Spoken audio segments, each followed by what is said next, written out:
Guys, welcome back to the channel. Today's video is going to be about this friggin' fan. This thing, I've had this fan for, I want to say 3 or 4 years.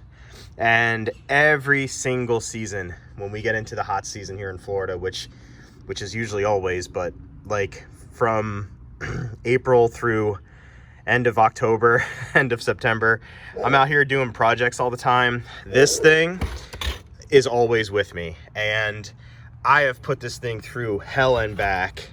I've dropped it more times than I can count, from ladders and workbenches and off cars and everything else. I mean, it's got its share of bumps and bruises along the way. This thing just keeps working. You know, obviously it sounds like I'm endorsed by Makita or something. I'm definitely not. I wish.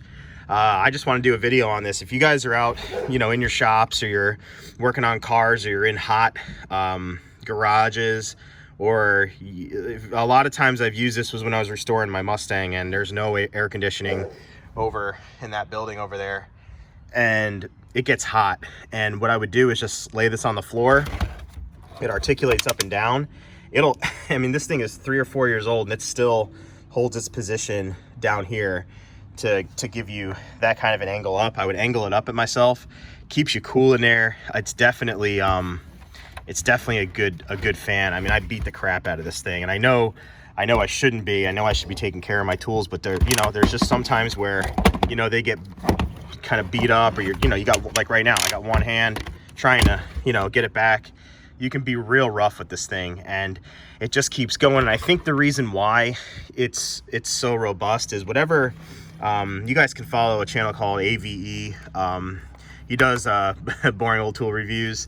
He's talked about the material that Makita uses for this.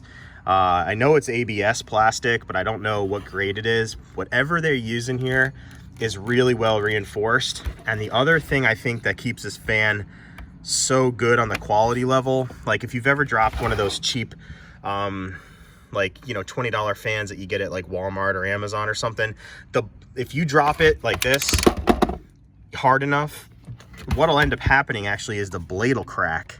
So the blade will break off. If you look at the thickness of that blade and the way it's kind of contoured in and then built into the body of the spindle, very well made. So I think the reason why it's so stout is because they just use proper materials. So I don't want to ramble on and on and on about a fan, but I'm out here. I'm actually about to do some work on a lawnmower. I got a lawnmower video going up probably today or tomorrow.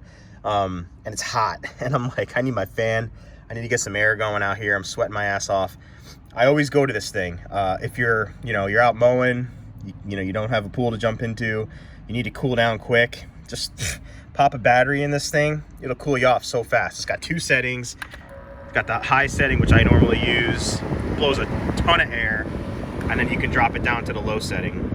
I've even used this thing like when we're about to go out to dinner or something. You get all, you get dressed, you put all your clothes on, you got a jacket or whatever, you start to get hot. Before you go out, you don't want to sweat. I'll throw this thing up on the kitchen counter and just cool off until it's time to go. It's just awesome. I use it all the time. So I even use this to cool my PC when one of the fans went out on it. I had this thing set up in my office. I'd only have to change the batteries once in an 8-hour workday, and I ran it on high speed all day. I could probably get 3 to 4 hours on a 5 amp hour battery at high speed on this thing. So if you got 2 batteries, you can put an 8-hour workday in, keep yourself cool all day long. It's also got this this really cool, what is it? Oh yeah, it can plug into the wall too. I've never used that before, but it's got a, where the hell's it at? I think it has a, yeah. Maybe I'm wrong. Maybe it's the other one I have. I have the other Makita fan too. I don't use that one as much. But I thought it had a USB charger on it, but I guess not. Shit, I thought it did. Sorry. The other one I have has a USB charger on it where you can charge your phone off of it, but it's not something you're always going to use. Obviously, I didn't remember it had this on there. It didn't have that on there. So, but yeah, guys, if you guys are gonna get a fan, or you're hot, you're on the Makita platform already, I would definitely recommend getting this thing, picking it up. It's LXT series. I've never used this. I think you can just set timers for when the fan can go on and off. I've never used that before. But anyway, don't want to ramble on and on and on, but I just wanted to give my endorsement on this thing, because this thing is, I think I paid 80 bucks for it. And, you know, I had the expectation of, if it gives me a year or two or until I drop it, I'll be happy with it. But it just keeps going. So anyway, that's my review of the Makita 18V cordless fan. So take it for what it's worth. Remember to rate, comment, and subscribe, and I'll get you in the next video.